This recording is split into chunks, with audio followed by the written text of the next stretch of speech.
Good morning. I'd like to welcome you to the panel session on integrated adaptive cyber defense. You'd think I'd know the name of my own program, Integrated Adaptive Cyber Defense. I'm Wende Peters. I'm the Principal Technical Lead at Johns Hopkins University Applied Physics Lab, focused on integrated cyber operations, including IACD, which is one of the activities we work on. And I'm very pleased today to be able to set a little bit of background on this activity so that our panel can actually field questions and go in more in depth into both the operational, programmatic, and technical considerations of this type of automation. So as the agenda shows, I'm going to spend a small amount of time going over the problem space and the nature of the program. First and foremost, understand that IACD is a jointly sponsored program by the National Security Agency and the Department of Homeland Security. APL is one of the organizations that works with them. They have other investments in various research areas, pilots, and various activities. Our focus has been on the demonstration of the possibility and the exploration of the technology and capability gaps that exist in such a way to transition that to industry, transition that to integration components, and transition that to operational components and allow them to make use of it in the commercial space. I'm going to briefly introduce our panel members, but then they're going to bear with me and sit and smile politely as I go through a few slides before we get into the questions. Your slides are quite good. I know how to use PowerPoint. So first and foremost, I have Neil Zering. Neil's the technical director for NSA's Capabilities Directorate. He's responsible for setting the technical direction across many parts of the capabilities with a focus on cyber. He tracks the technical activities, promotes the technical health of the staff, and acts as a liaison to various industry components. Prior to the formation of the Capabilities Directorate, Neil was also for 5 years the technical director of the Information Assurance Directorate. Next down our line is Ryan Gunst. Ryan is a program manager in the Office of the Chief Technology Officer at SPAWAR Atlantic, and his focus is on managing S&T programs for research, development, prototyping, and experimentation for advanced technologies focused on the Navy and Marine Corps needs for the warfighter. Next down our line is Pete Dinsmore, who's joining us from DISA. He's the technical executive at DISA's Development and Business Center, and he's responsible for the overall technical direction there. And he's also the lead for the NIPRNet, CIPRNet Cybersecurity Architecture Review, NASCAR, if those of you know it, and was previously the risk technical executive and the deputy CTO for the mission assurance activities at DISA. Next down is Oliver Friedrichs, who joins us. He's the founder and CEO of Phantom Cyber, one of the orchestration capabilities that you'll hear me talk about, but one of many of the vendors that have focused on this. Phantom's a leader in the security automation and orchestration market and was recently recognized at last year's RSA conference as being the most innovative company after winning the Innovation Sandbox. Previously, Oliver formed Immunet, which was later acquired by SourceFire, which then leads me to Marty Rush. Marty joins us, who's currently the Vice President and Chief Architect for Cisco's Security Business Group. That's focused on shaping the technology strategy and design and overseeing research, including the Talos Security Intelligence and Research Group. He joined Cisco when it was acquired SourceFire, and he's also previously the author and lead developer for Snort. So this is our panel, and the intent has been to try and show an array of people who have been focused on the problem space, the research area, the operational needs in its application, and the market space, both in terms of what solutions are available and what kind of demand signal there is. I'm going to get started and take us through a little bit of background, and then hopefully we can get into questions and answers from you all.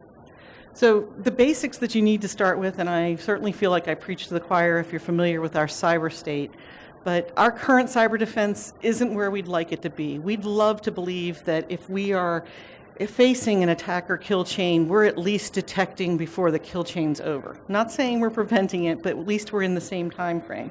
Unfortunately, we know consistently that we're not even close, and our time frames tend to be significantly after the completion of adversary objectives is when we even do our initial detect. All of IACD is based on the idea of, can we change that? What would it take for us to get back inside the kill chain, get left of boom, and start to talk about both preventative mechanisms that rely on the application of integration and automation, as well as rapid response, near real-time and machine-enabled response during and in the face of an attack. So if you put that all together, what we're saying is what's necessary to change reality. The objectives we've been asked to address from both our sponsor spaces and frankly from most of the operational units that come to us for information is how do we address speed and scale via automation and integration? How do you enable consistent effects and do it in cyber relevant time? If we're talking months, weeks, hours, we're certainly not talking about the speed at which the attacks are facing us. How do we provide dialable levels of automation so that the acceptance and trust in automation is still within the operational unit's control and that you have positive control on the activities that you're doing so that you can confirm the effects and the after effects? And then how do we support emerging standards, interoperability specifications, industry groups in such a way that this isn't about a GOTS program, this isn't about a specialized thing that we can only do in certain units.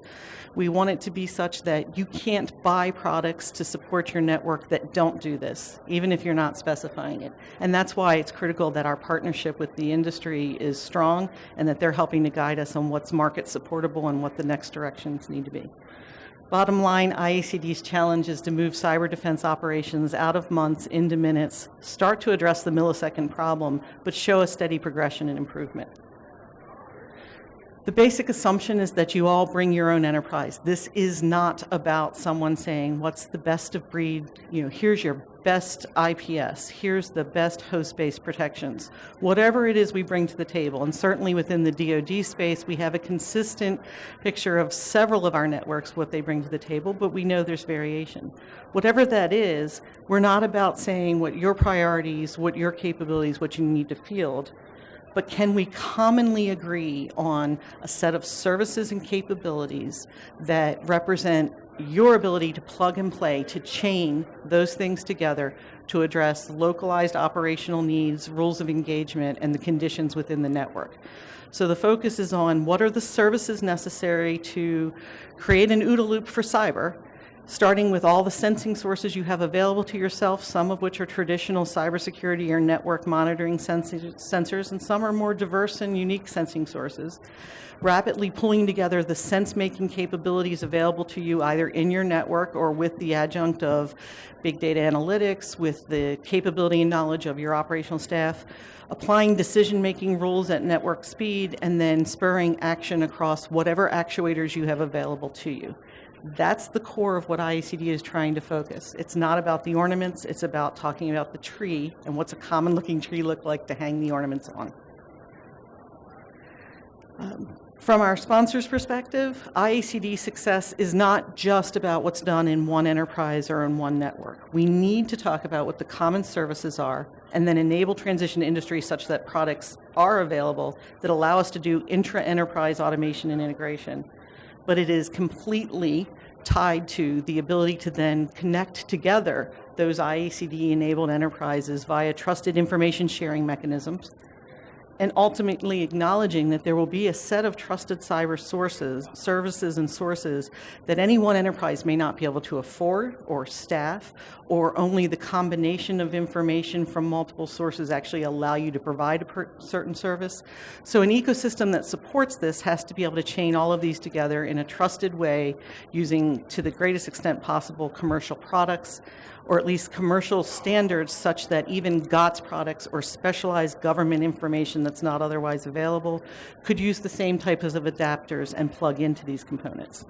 The intent is that that's available across the cyber ecosystem, not just a .mil, not just a .gov thing, but that we would enable that in .mil and in .gov and work with industry to know that we're asking to do the same things that .com is also applying.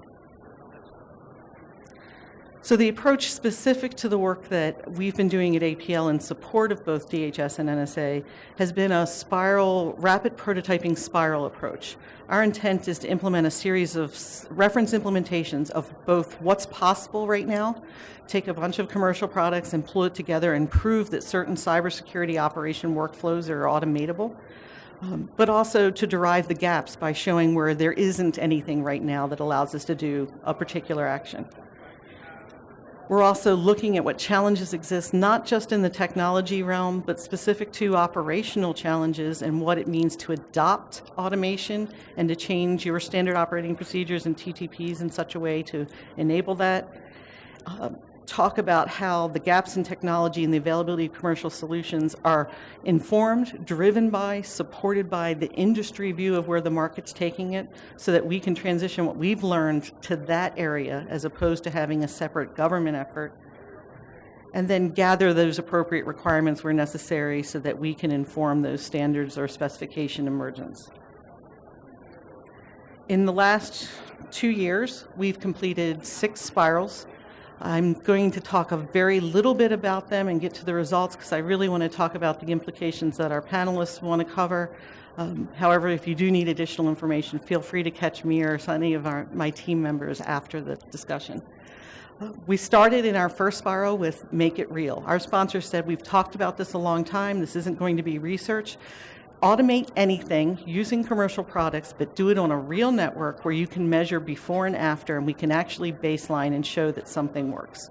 So APL used its own enterprise networks as its guinea pig location, as its living laboratory, and we did a basic automation of an internally spurred event, an unknown file appearing on our application whitelisted environment, spurring a set of automated enrichment, decision-making, and ultimately a decision to block IP addresses at the firewall. Very straightforward.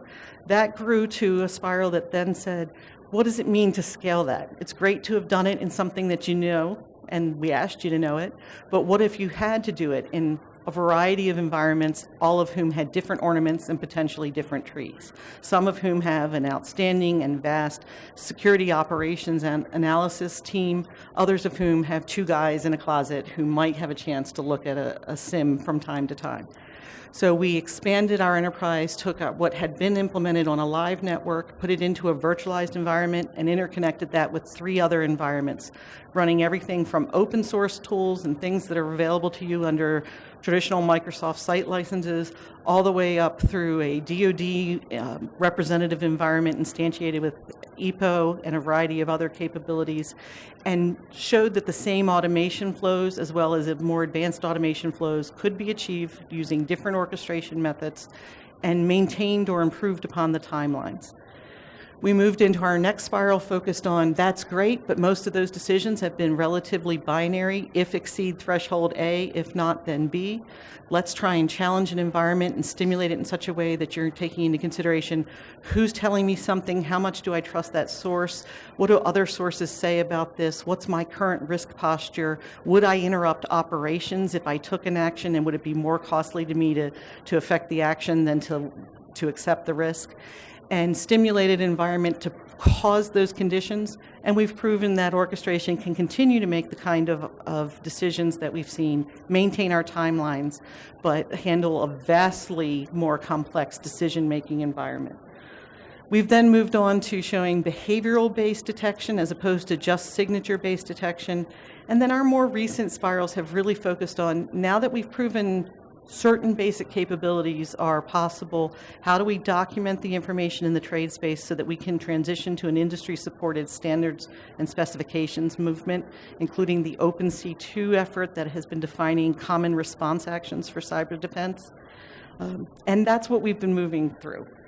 I'm just going to, I'm actually going to build this out rather than talk you through it. We do have a basic functional model as well as some decomposed information models and use cases that go with this. And if you're a traditional architect, I will be happy to talk to you and put you in contact with others who can go through those details.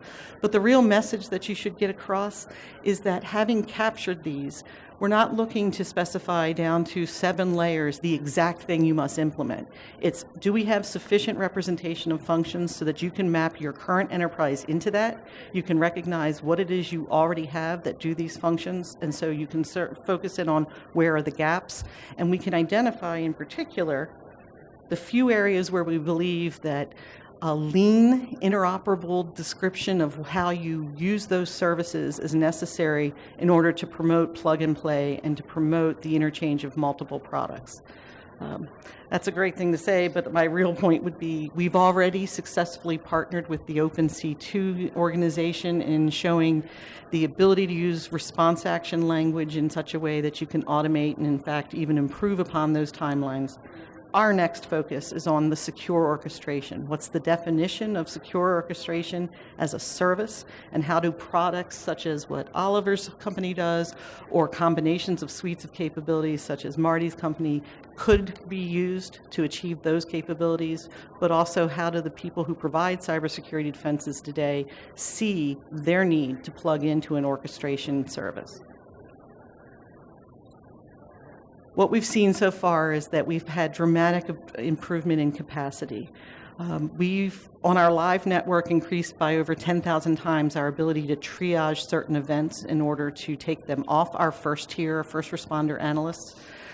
We process things in parallel in such a way that while they were able to look at most 65 items a day for events that occur 50,000 times a day in our network, we can offload all of that. That doesn't mean all 50,000 of them who obviously were of particularly high risk, but I no longer even need to think about those. We've also were able to flood our environments with anywhere from 100 to 400 times the number of electronically shared indicators that we typically see as a DIB member, and have not flooded this automation capability yet to the point that it's not succeeding.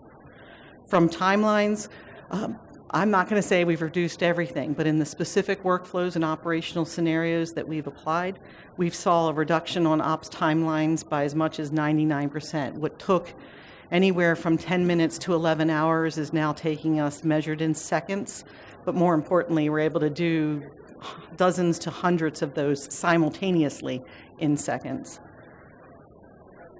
The complexity that we've been able to address has steadily increased. Part of what you'll see me close out with is that we're also looking to work with other integration partners, other research labs, and say, can you prove even more complexity?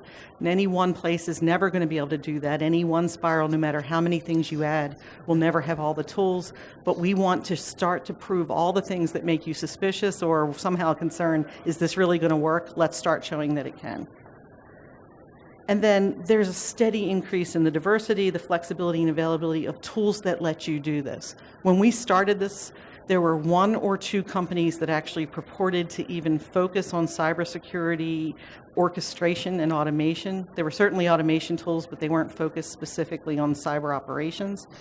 The market has exploded, the sophistication has exploded, but more importantly for us, the number of places where using those tools required us to customize some glue code to attach a router, to attach an IPS to them, has dramatically dropped. We were customizing glue code for almost everything we hooked up to early orchestration components. We're down to customizing very few things, which means the market for both those who provide the automation tools, but also those who wish to plug into the automation tools, has changed, and the components you probably have in your networks are able to hook up to those now. I'm not going to talk through the next slides, but this gives you just a visual of the kind of thing we've done. This is a logical view with the color of the stripe in the center showing orchestration services that manage integration. In this particular one, I show Streambase, which is a tool that TIBCO has. We've used Phantom, we've used FireEye, we've used Microsoft.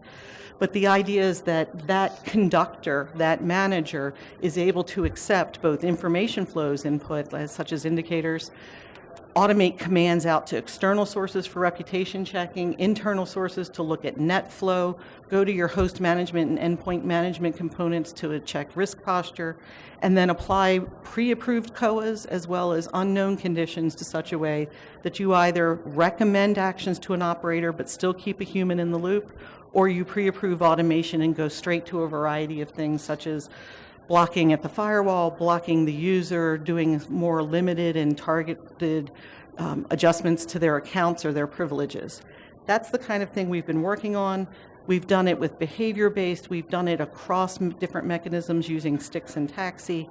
Our most recent work is applied the Open C2 language so that you're no longer talking to each endpoint manager, but that you're sending out one command and it goes to EPO or it goes to Carbon Black, and it's interpreted by those tools as appropriate to what their capabilities and their management of your enterprise looks like. This is the set of components that we've already successfully been able to integrate. I'm not saying that there's a M to N. Not every single tree has hung every one of these ornaments, but there's a significant combination. And we're looking forward to other vendors and other capabilities identifying, or more importantly, just proving you can do it yourselves. We'll be happy to talk about that and happy to share that across our community. In the end, we're actively seeking feedback from the operational community. Where do pilots make the most sense? Where are there already deployments about automation where we could gather information? And what will it take to trust and adopt this from an operational consideration, not a technical consideration? Expanded numbers of ornaments and product vendors and considerations, but also who are the integrators that are out there that are prepared to say, how do I provide those services at a larger scale to the DoD environment, to the .gov environment, to the commercial space? So I got through all of my conversation, and I'm going to transition it back to our panel. We had put in our announcement that we were going to cover a generalized set of topics, including the state of cybersecurity operations and the applicability of automation to that, and a variety of other areas. We also are very hopeful that an engaged and enthusiastic audience might take us completely off script. So I'm going to give a little bit of background and allow each of our panelists to answer in turn sort of a stage setting question, which also allows them to discuss things, and then we're going to open it up. So we're fortunate to have a panel that spans everything from research and capability and operations assessment through the market providers of both solutions and integration components. I want to allow each of them to give a brief introduction, but the question I'd pose to each of you would be, given that basic overview of IACD and all the IACD stuff you've heard in the background because you listen to me too often, and the role that you play and your organization plays, what do you think that where we are in terms of the maturity and the availability of automation in the cyber domain and the adoption of that automation, and what are the one or two key challenges you think we have to address? So I'll turn it over to you. I get to go first, huh? Right. Okay, so that is a great stage-setting question. In my view, over the last few years, automation and use of it in cyber defense has been improving, but nowhere near fast enough. In fact, I would say, at least in what I've been able to observe, that use of automation amongst our adversaries and the threat actors is improving faster, and that's not a winning formula for us. I also perceive that the automation is improving sometimes within narrow avenues, like only perimeter defense, or only host defense, or only sensing. And to really realize the vision for active cyber defense, integrated adaptive cyber defense, whichever acronym you choose, we have to broaden that. We have to have automation and orchestration that spans our environments. So I think that's important. I think it's also important to have coordination or orchestration and visibility that spans multiple layers within our organizations. The big sort of enterprise backbone networks, right? In DoD, it's DISA who runs those, right down to individual enclaves and hosts and regional data centers. Right now, visibility is sort of at each of those places, but it's not across them and spanning them all. So I think that's and lastly, I think there's still a lot of human in the loop, even for simple stuff that we shouldn't be spending our human operators' time to deal with. So I'll just keep it short. Okay, I'm gonna build on what you said, Neil. So Wendy, your question was, where are we and where do we need to go? I think where we are is, we're still, the technology's there and it's beginning to come together from an integration perspective, that you're seeing things like OpenCT that are allowing you to string these components together so that you can take the human out of the loop and close that OODA loop with things like orchestration.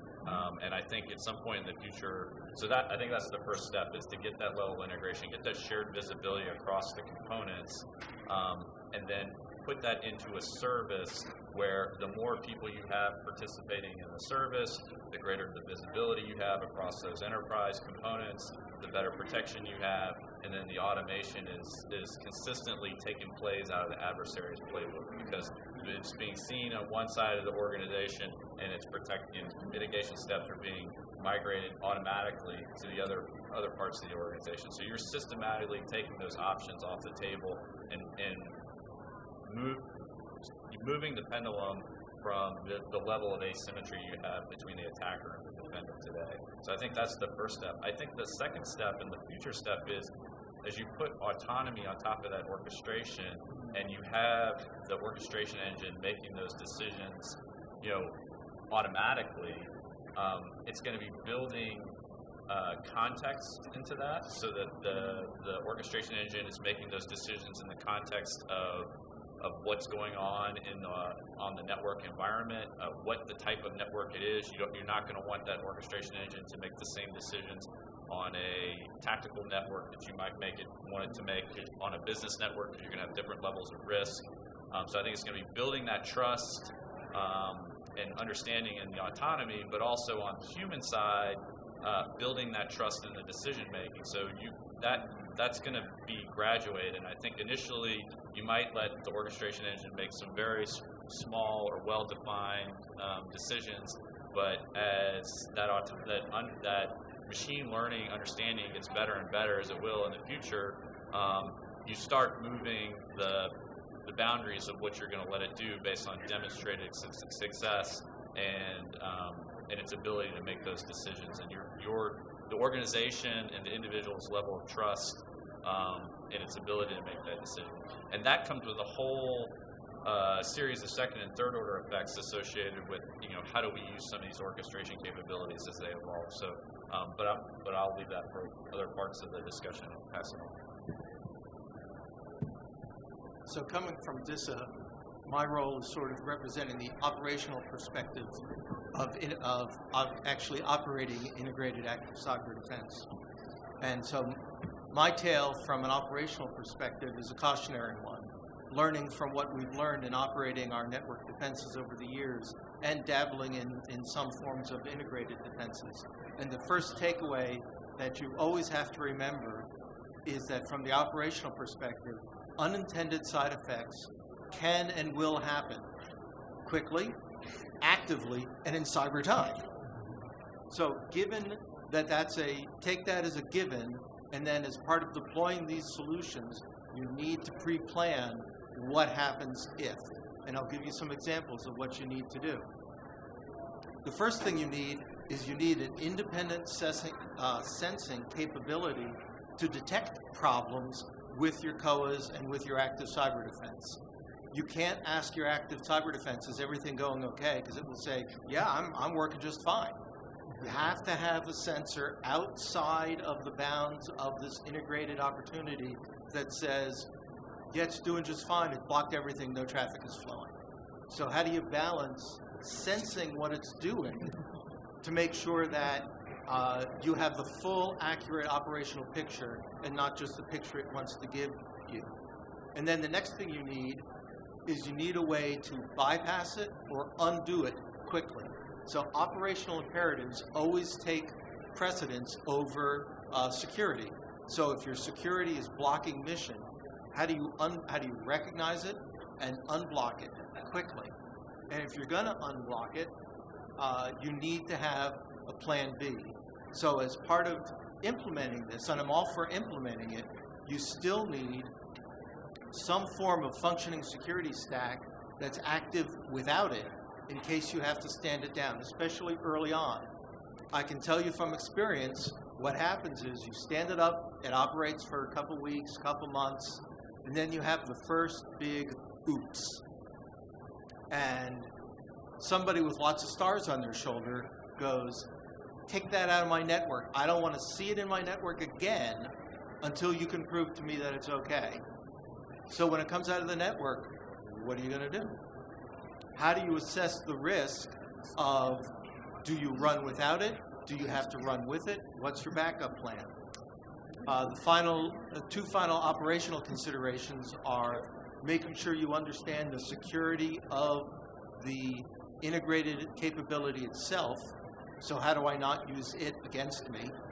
And then finally, from an operational point of view, Wendy started giving some great numbers about, you know, instead of processing 65 a day, we're processing hundreds a day, thousands a day.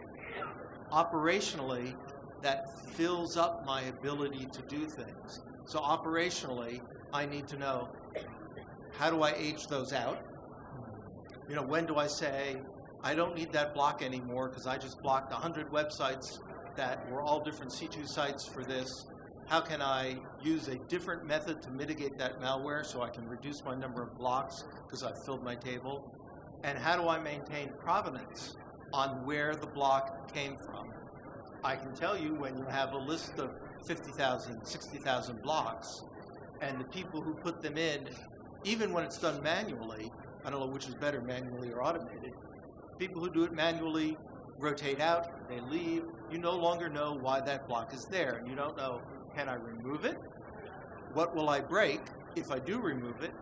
How long do I need to leave it in place? So you need to build in the aging out mechanisms and the provenance so that you always know, oh, that block was because of this malware that was detected in this method. So then you can make the risk decision of how long to leave it in and when to take it out.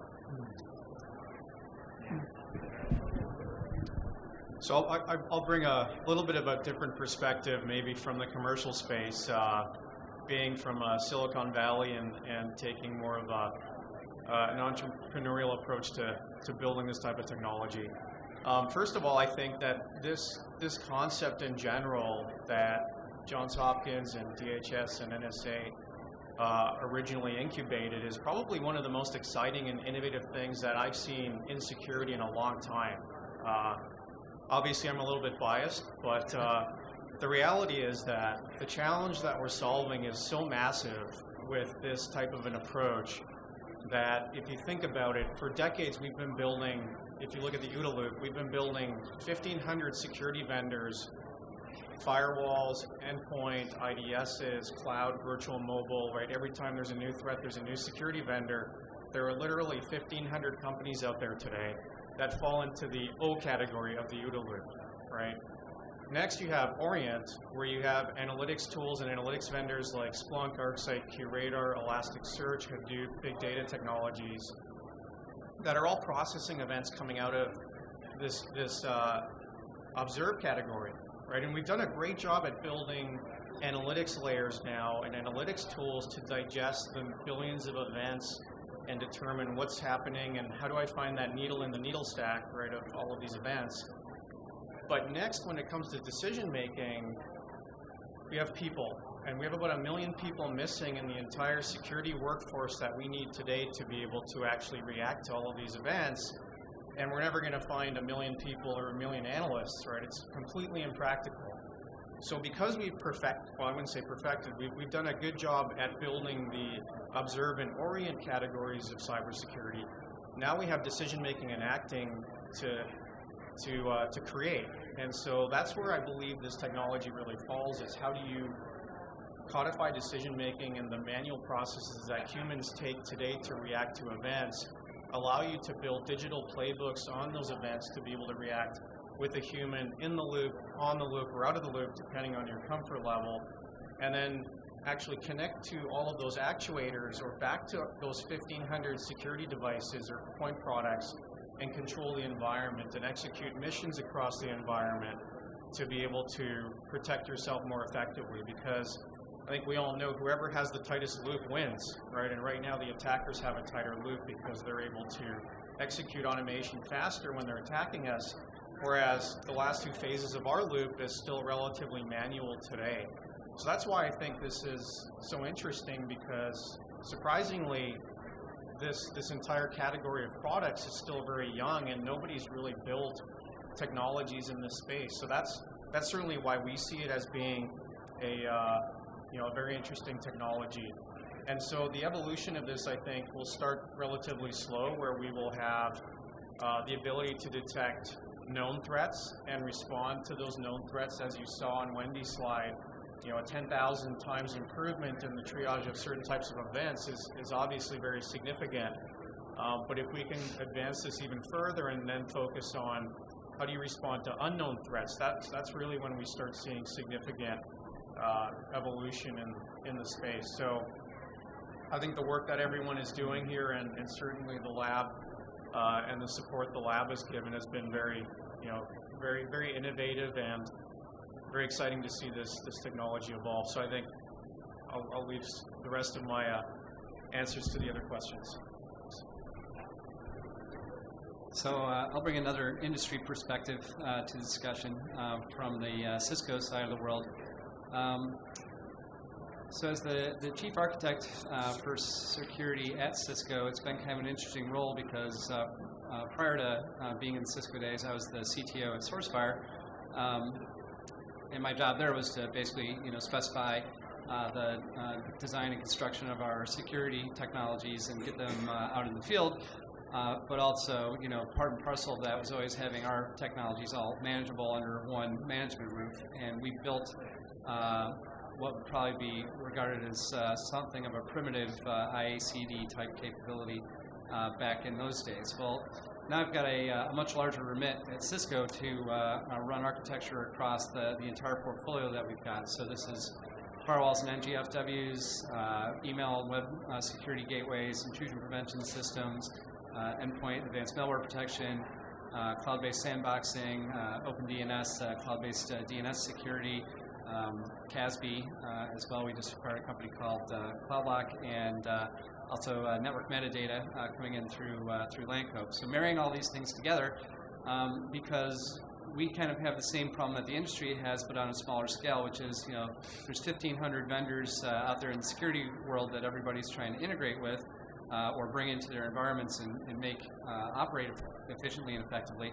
At Cisco, we've acquired, depending on how you count it, 8 companies that are security related in the last 3 years, and we're still on this path. So we need an infrastructure in our marching orders, inside Cisco. The marketing is simple, open, and automated. We're trying to bring together all these technologies and make them interoperate in ways that are meaningful and effective. But also, we're trying to make it so that we can build an infrastructure that anybody can integrate with to drive the exact same kinds of things that we're talking about with IACD. We call it integrated threat defense architecture. And it's a big deal. Because at the end of the day, the problems that we're getting into now are, we have these giant bespoke deployments of security infrastructure across the entire world, and we don't have anywhere near the amount of people required to operate these technologies, so you have to be able to automate. But if you're going to automate, that demands that you're able to do so in a way that's contextually relevant to the operational environment that you're deploying within. And in order to do that, you need a new foundation of information sharing that's based not just on kind of traditional information sharing of here's my sticks and taxi definitions for things that are bad, here's my snort rules, here's my firewall configs and things like that, but you need to have a foundation of and a logical model of the environment that you're trying to protect, and then you need to use that as a foundation for automated decision making to drive high-level operations like driving automated configuration throughout security devices, or driving automated decision-making via being able to understand and contextualize the event streams that are coming out of your security devices. So it's a very, very difficult problem. And at the same time, you've got to do this in a way where you don't build this kind of interlocked infrastructure where everything has to know about everything else in order to make it work. It has to be loosely coupled. It has to be kind of opt-in as opposed to bolted in to everything that's out there. So it's a very, very challenging problem, and it's really interesting. I spoke at a conference about maybe a year ago where it was seen by the right people, and all of a sudden I got hooked up with the IACD people, and the kind of the direction was, hey, it sounds like we're working on the same stuff. We should talk about this. And in fact, in a lot of ways we are. And to the points down the table of things like the operational trustability of of automated decision making and things like that, these are huge issues. You have to have confidence models, you have to have timeouts, you have to have an aging protocol for being able to get rid of data that's gone stale. And you have to recognize the fallibility of a system like this and make it resilient in the face of in the face of stuff happening, as it will in real world environments. So all of these things, there's a lot of kind of countervailing problems that you have to deal with when you're building an architecture like this. And it's exciting to see the IACD effort coming out globally. Obviously, we're working on it at Cisco because we believe it's important as well. I wouldn't say we're at cross purposes. I'd say we're both heading in the same direction. So it'll be interesting to see how things develop over the next few years. So thank you all. I have some pre-seated questions if I need to, but I would like to open it up to the audience first, see if anyone wants to ask questions. If you do, you can come to the mic. If you really don't want to say it, then you can yell it at me, and then I'll say it back in the mic. But, and I'm going with Bharat. You mentioned that our adversaries are actually using automation more than we do. And does that mean that their risk-reward structure is different from ours, or they're just more, I would say, forward-looking? They're driven by monetization concerns. The criminal organizations are like, the more I automate, the more money I make. So. Okay, so you're looking at basically the commercial side of adversaries, not necessarily the DoD side. It's somewhat different. They also don't have the operational downside that enterprises have of, hey, you just took out the email server by accident and stuff like that. They really don't care about that stuff. That's what I was going to say. I was going to build on what both these guys said is, our challenge is much, like I said, it's an asymmetric threat. We have to defend against everything. They can string together tools to go after a single vulnerability, and then once that vulnerability is executed, the steps inside of that. And so their problem set is very defined, whereas ours is unbounded. And so that's how they're using automation to get inside our Uber. Does that make sense? I think their risk tolerance is different. If they automate a monetization scheme and it goes down for a couple hours, they lose some money, but that's about it. If we're defending in an automated way and we go down for a couple hours, that could be real. It's a different risk that we may or may not be willing to accept. Now, Good question. Next question.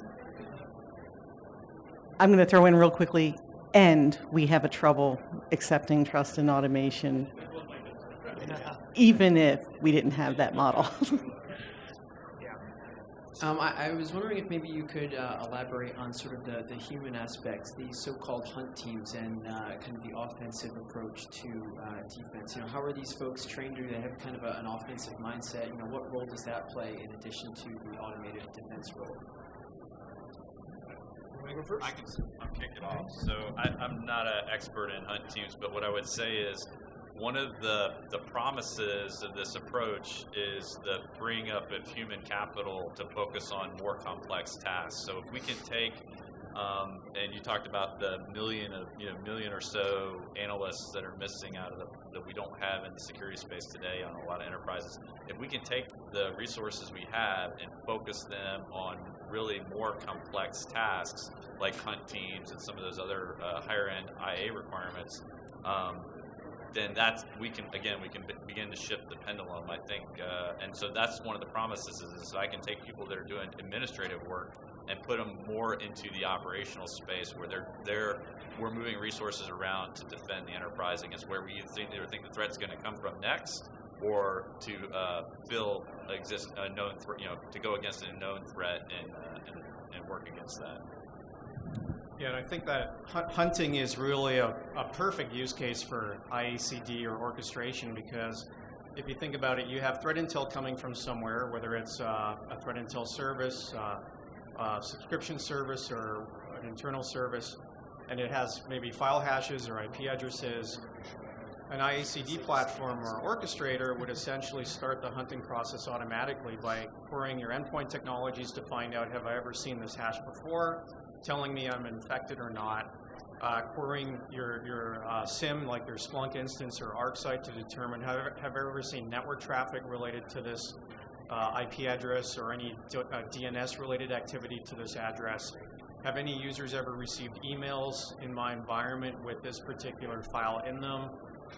So I can keep going, but the great thing is that none of that typically requires human to be in the loop. right? And they're also very low risk because the worst thing that'll happen is you'll exhaust your internal services by querying them too much, and so you obviously have to protect against that by throttling and putting some synchronization or mutexes around those types of activities. But in general, I think that's a really perfect use case for automation is the automated hunting activity.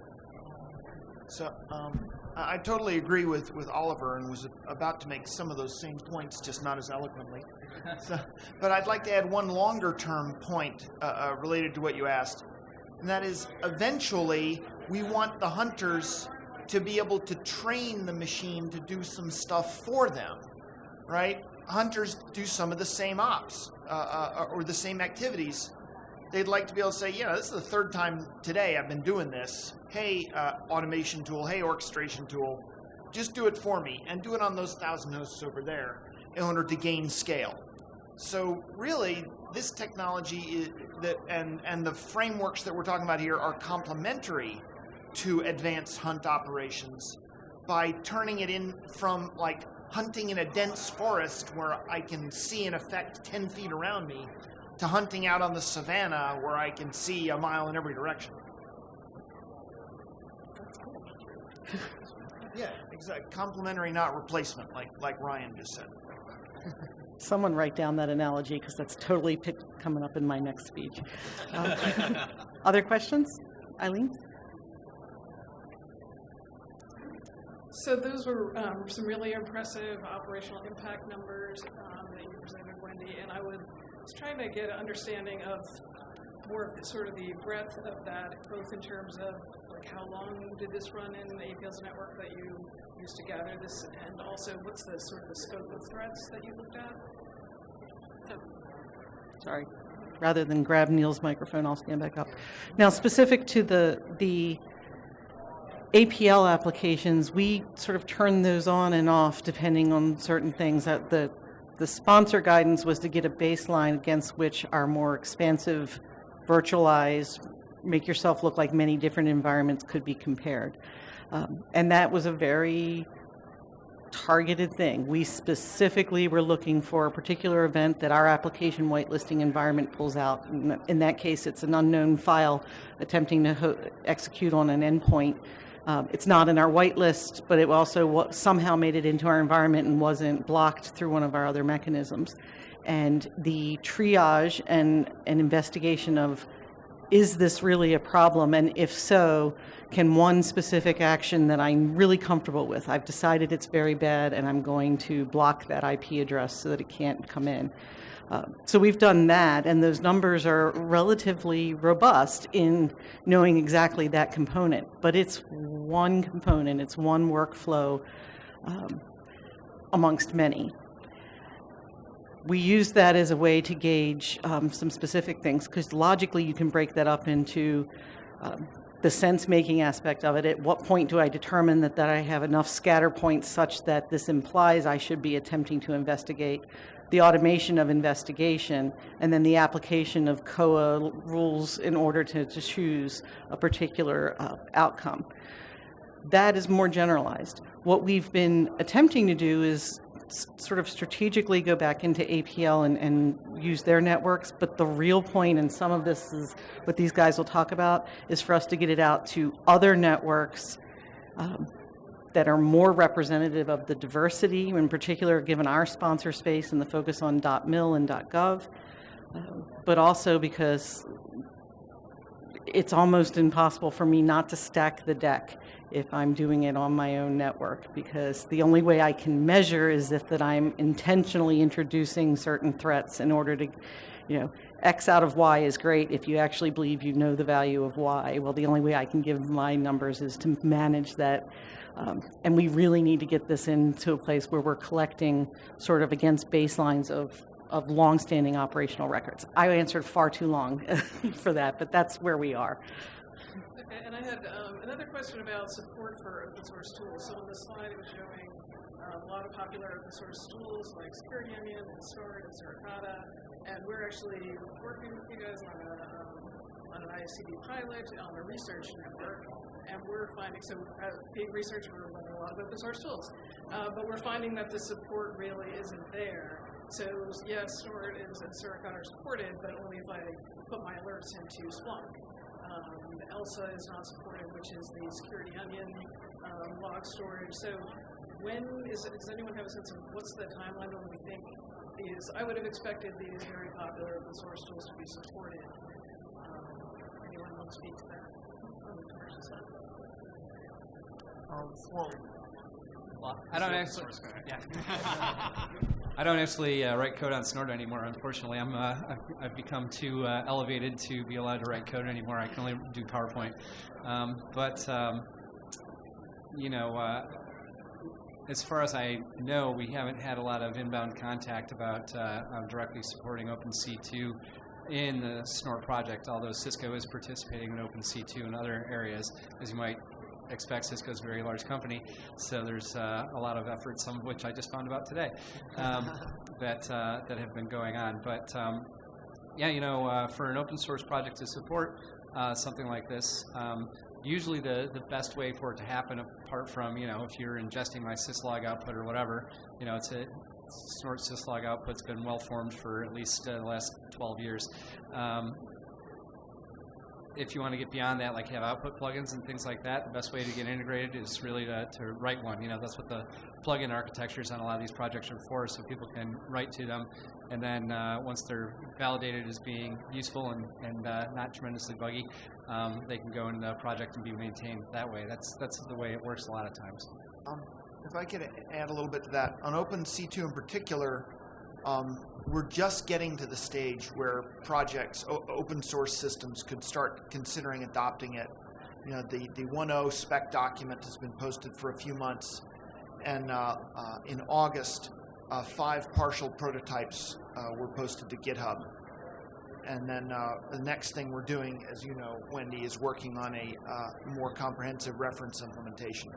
So I think that by, I would say, first quarter of next year, we'll be in the shape where there'll be stable code bases that open source projects like in ELSA or whoever could start looking at and pulling into their systems. Because they can't pull in proprietary code, right? They have to pull in other open source code.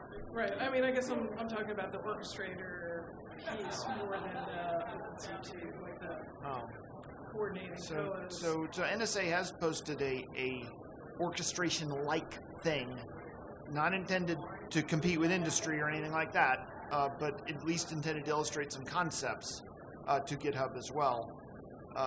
It's nothing more than illustrating concepts, though. It's not at the pick it up and use it stage, at least as far as I know. Yeah, it seems like it would be nice if there were a way to share these, like if someone writes an output plugin for, say, Phantom or Snort, is there a way to make that available to other people? Because we can't be the only ones that need something like that. Yeah, I think that's definitely one of the challenges, is that as vendors, we're all reinventing the wheel. We're writing the exact same connectors. We call them apps in our platform, but we're all writing the same connectors to connect to, whether it's a Cisco product or a FireEye product or a Palo Alto product. And so standardizing, I think, that connectivity layer, or the connective tissue that ties an orchestrator together with the industry, with the 1,500 vendors that are out there today, that hasn't been solved yet. I think there's definitely been some conversations between some of us in the industry about, can we get together and can we create a working group that's either part of OpenC2 or, maybe that's the next task that OpenC2 deals with, is how do you normalize the interfaces between orchestrators and the entire security world? Because I think we would all rather not be building connectors and focus on the reasoning logic and the actual brains in the orchestrator that the operator is going to use. So it's an open issue. Amen to that. Other questions? Here's another one. Good morning. I have missed something fundamental. What is a COA, the acronym? Course of action. And I'm told by my own team and probably half the product vendors, including some people who are sitting up here, that I'm going to have to give that up. So playbook, workbook, automated workflow, rules of engagement, a variety of different things. Course of action we derive from specific op planning from other domains within MILCOM, or the military domain, but that's what it stands for right now. And we're in a debate of, OpenC2 focuses on response actions, which are a lower level. A course of action would say, given this event and these mission conditions, here's something I would like to do for my network. That would have to break down into a chain of response actions that are more automated and that are sent out and brokered by an orchestrator. But these guys actually have some ideas on how they want to. So just a brief explanation. A course of action usually involves multiple steps and logic about those steps, right, Oliver? Whereas OpenC2 is intended to convey basically one step at a time. So if you had a COA that was composed of 8 steps and you wish to express it in OpenC2, you'd end up with 8 OpenC2 messages, typically. So think of it as almost like an if this then that statement, right? You see this event, go and do these 10 things across these 10 different vendor technologies, and come back, collect information, and then pivot based on the results. So you're literally simulating or executing what a human would do as they're triaging through a security alert, or any type of security data to accelerate that process.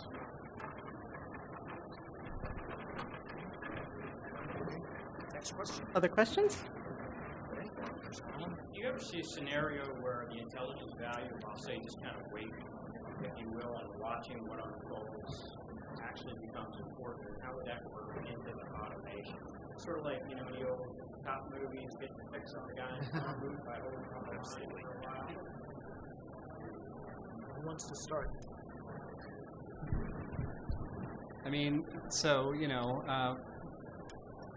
Little known to most people in the room, my first work that I did in information security back in the 90s was writing honeypots for DISA, which is exactly the kind of thing that we were looking to do in terms of just watching what the bad guys were doing and trying to make these were high interaction honeypots. So basically see what their what they were up to and what they were looking for and things like that. That can be pretty useful, but I think with a lot of the threat intel, like the threat intel we have at Cisco right now, I run the threat intel team at Cisco. It's like 275 people, and we're looking at, just through our cloud backends that are doing like email security and DNS security and stuff like that. We see about a third of the world's email traffic every day. We see about 4% of the world's DNS traffic, and so on and so forth. We actually have a pretty good picture of what people are up to most of the time. So when we're telling you something is bad, it's pretty reliably bad. We have our own hunt teams that chase stuff down. We talk about it on our blogs. So there's Cisco has this Talos blog. Talos is the name of the threat research team, and you can see us, searching through our own data sets and seeing, hey, we just figured out a third of the world's SSH traffic is this brute forcing ring operating out of Hong Kong, and then we'll do the legwork to go track them down and shut them down, and stuff like that. I think it has use sometimes, but I think the imperatives a lot of time, especially in operational environments, are not there to let people run for long periods of time. It's like, yeah, we knew these guys were jerks, before they got here, and there's a variety of sources where you can get that information as opposed to kind of watching what they're doing, and unless there's something new under the sun that's going on in your particular environment, and chances are you're going to figure out what they've been up to via your logging infrastructure, which has been, quietly collecting information without you knowing about it because you just figured it out. How about in the military tactics?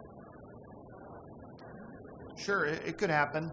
And if you were going to do that, you need coordination, control, and orchestration, right? Because if you do it manually, there's human error, and then you're going to tip off your adversary that you're watching them. So automation is useful in those rare cases where you choose to do what you're talking about. Ryan, did you want to add to that? So what I was going to say is I think in kind of what you're talking about where you've got people contributing to this, or you see the real attacks and you're learning from the real attacks and sharing that information across the enterprise. I think that's kind of what this IACD approach brings is I won't need a honeypot anymore because this actually happened in another section or another network somewhere, and that information is now being shared across all these other networks. So there's a real honeypot. It was the actual network, and then all the mitigation activities that we did to mitigate that are also now being translated across the enterprise and being put in place so that if we do see it somewhere else, and we don't have to go manually take those actions anymore. And that's kind of the approach. It's similar. You talked about what Cisco does. It's kind of similar to the way service providers provide you these free, whether it's a search engine service. They're taking your inputs and they're using it to make your search results better. That's the way I see IACD. It's a service that goes across the enterprise, and every user that exposes their signature data, their threat intelligence, their app mitigation activities to this orchestration service across the environment protects everybody, and it makes everybody faster and quicker and more responsive. And so those kind of approaches, unless they're targeted and tailored for a very specific operational requirement, which I could see happening, are going to be less valuable to a more enterprise approach. That's what I see. And that's sort of what Soltra is trying to do for the financial sector, right? Yeah. And you could also say, if you're in the, supporting the Navy like Ryan, you could have a post in your office, U.S. Navy, the Army is our honeypot.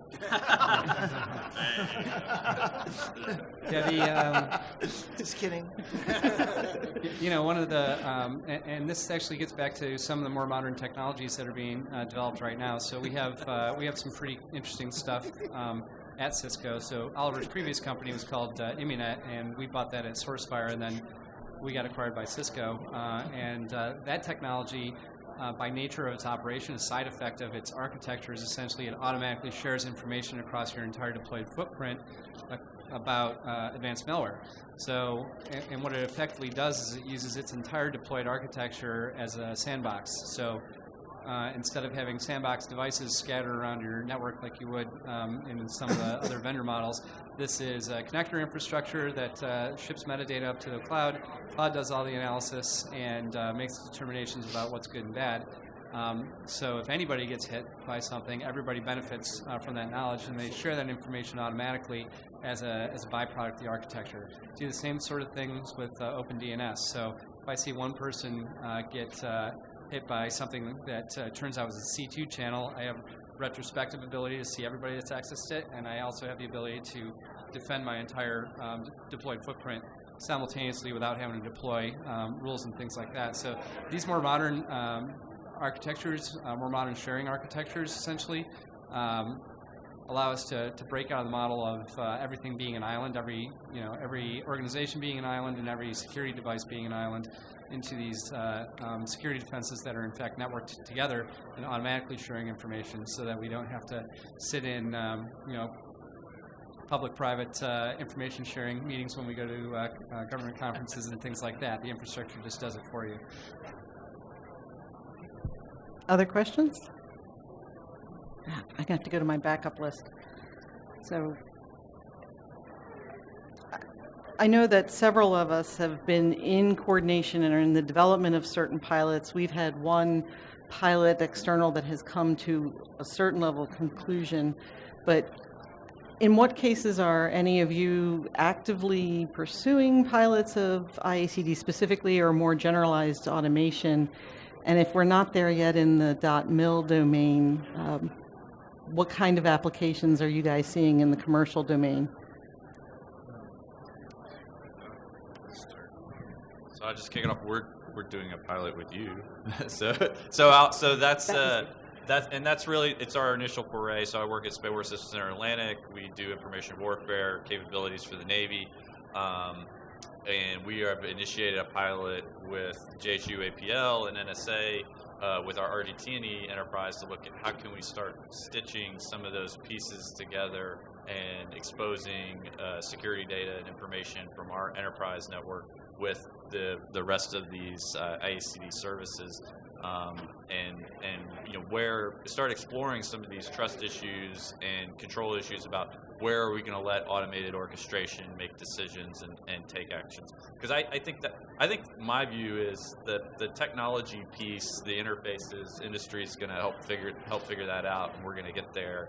And then it's going to be really around some of these from my perspective, the real hard spaces is going to be around some of these issues associated with autonomy and decision making and automated process. But we're pursuing a pilot with JSU, APL, and NSA, and we're just on the very beginnings of that initiative. I'll go next, I guess. So we're applying IACD principles in a small way in an existing program, and that's in operation, but it's quite narrow. It's much narrower than our vision.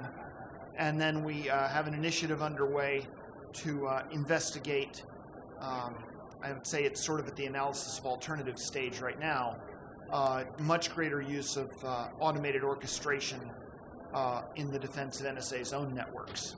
But it's very early days on that. So I guess for DISA, we're always looking for new technology and looking at new technology and looking at what automation is critical to our success moving forward. So we are looking at individual technologies, not quite in the scope of the IACD vision yet, but looking at technologies that integrate pieces together and give us more automation between our defenses.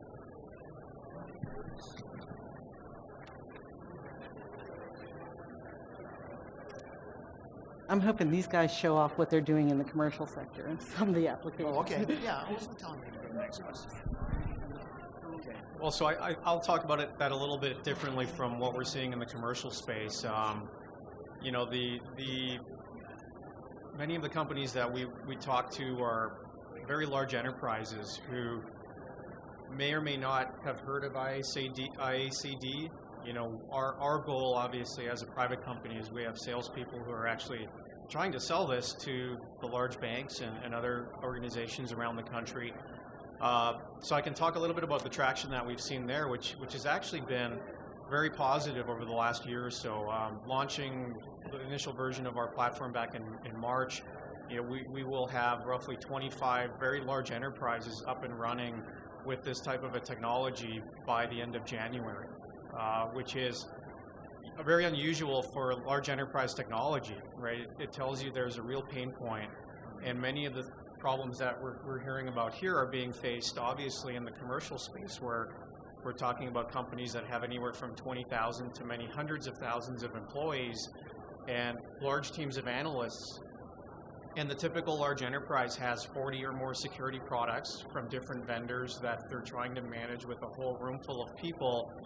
And so they need this type of technology more than anyone else. In terms of where they're focusing, many of them, 75%, admit to ignoring security alerts at some point, which means that there's alerts that people aren't looking at, which could lead to a breach or some threat.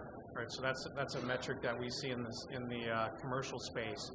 And many of the use cases that we hear about in pilots in the commercial space are initially focused on investigation and hunting, like we talked about, which are low-risk activities, as they also get more comfortable with blocking, right, and putting a rule in place on their firewall or blocking a file on the endpoint, or those types of activities where they may still have a human in the loop who could actually agree to that change before it's actually made.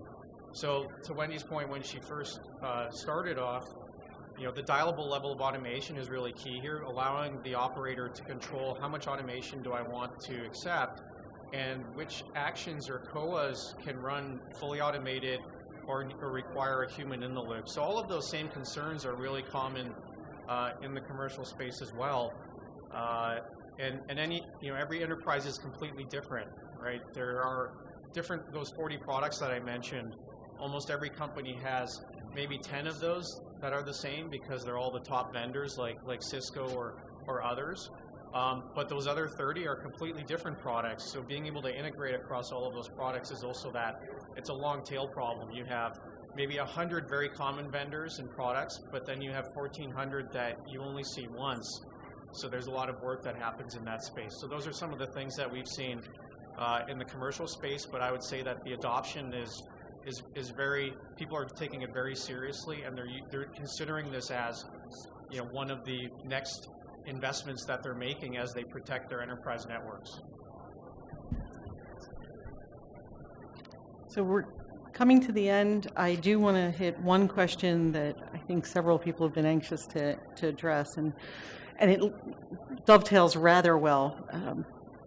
So we've talked a lot, and certainly as a research organization, we spent a lot of time focused on the technical how. Can this be done? What would it take? How do we work through this? But as we're hearing, this probably one of the largest things that are going to be facing us is getting the operational community to accept and trust and adopt. And it doesn't just mean, do you trust this workflow? It means shifting the paradigm of what their job is.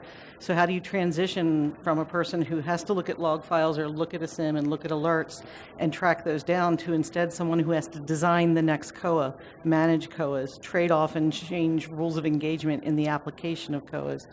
So what do you think we need to do to facilitate that trust and adoption and sort of the transition to a different operational state? And it's for all, but if Ryan wants to start, he can. I think we just got to experiment. I think experimentation, once the technical capabilities are in place, I think iteratively developing our understanding of how the orchestration is going to make those decisions. I think all the points that Pete talked to earlier about being able to, it's not making it a black box so that you can go back and look at how decisions were made and what was the context that they were made in, and being able to understand that a decision was actually made. I can't tell you the number. I have security services on my home laptop, and sometimes it turns things off, and I don't know why or what, or it just happens. And then trying to track down, why did the engine get an update and make a change? And I think that's another piece that you're going to see is as you bring new environments and their data into this service, they're going to bring new visibility, which is going to have new decisions that are going to get for COAs that are going to get pushed down across the enterprise. So being able to understand that event happened and it triggered this event, and that's why this decision was made, but maybe it doesn't really understand the context. I think that's going to take a lot of training of the orchestration, but also of the operators to understand, to say, once it's tuned and it really understands how to make decisions and execute those decisions, and it's doing it well, it's going to, you're going to have to train the humans to understand how to use it and when to ignore the decision and when to let it go through and be implemented. I think that just comes through use and experimentation and iterative development. So I think in short, I would just say experimentation. I have a couple thoughts on moving forward and sort of maturing the people into different roles. But first of all, a little context as I'm thinking about this in the DoD context and running the backbone. When you say applying this in the DoD, we talk about this as an enterprise solution, but the DoD is not an enterprise. The DoD is an enterprise of enterprises. So one of my notes, one of your things we talked about before was, DoD adoption. And for DISA adoption, many times we get caught up talking about enterprise solutions, but what we need are carrier-grade solutions. And so it's both the maturity of the technology to be carrier-grade, not just enterprise-grade, because that's really what DISA is. DISA is the carrier for the DoD. And then because we have an enterprise of enterprises, some of this comes down to governance issues more than technology. So it gets very interesting when DISA makes a protective action on behalf of people downstream of the data flow. Who's allowed to do what to what data flow? What information will go with it? Will you tell me when you block something intended for me? Can I see what your system did on behalf of me? And will I allow our systems to interact? So as the technology matures, there will have to be governance maturation as well, dealing with some of these stickier issues that now are done manually, and they're sticky issues. And when they're done in an integrated, automated fashion, will be even stickier issues because of how fast they occur and how much harder it is to get, as Ryan was saying, to get at the truth of what really just happened. Yeah, well, I'll jump in a moment. Pete just talked about the people side, so I'm going to switch to the technical side. And that is, as we're designing these systems and specifications and interchange languages and so forth, we need to think about that problem. The visibility problem, giving the humans visibility into what the automated systems are doing, and the empowerment problem. How do you create the automated systems in such a way that, sort of like you said earlier, don't replace the people, they empower the people, okay? That's one of the reasons in OpenC2 that we kept the OpenC2 statements really, really simple, so that a human being can just look at one and say, oh, I know what the automated system was doing here, and I disagree with it. But they can tell. I mean, if you take a look at, for example, not to pick on sticks, but a fully expressive sticks message, it's very hard for a human being to read because it's very rich. We sort of deliberately tried to push the needle in the other direction with OpenC2 so that even though it's a machine-to-machine message, any network operator, I'd say, could just look at it and immediately know what the heck was going on. I think another part of kind of the trustability problem is going to be having good fallback mechanisms and rollback mechanisms as well, so that people feel a little more free to let this thing make a decision, and they have an out if it makes a bad decision. I think that's an essential component to really gaining broad acceptance, and broad acceptance is a big deal. Even in the larger world, obviously, I'm exposed to all sorts of organizations, large and small.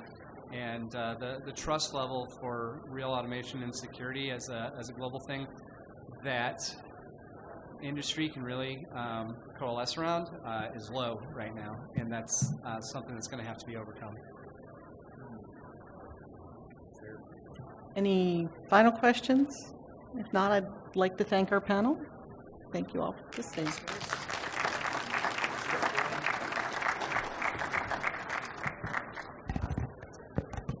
Thank you all for coming. Visit openc2.org.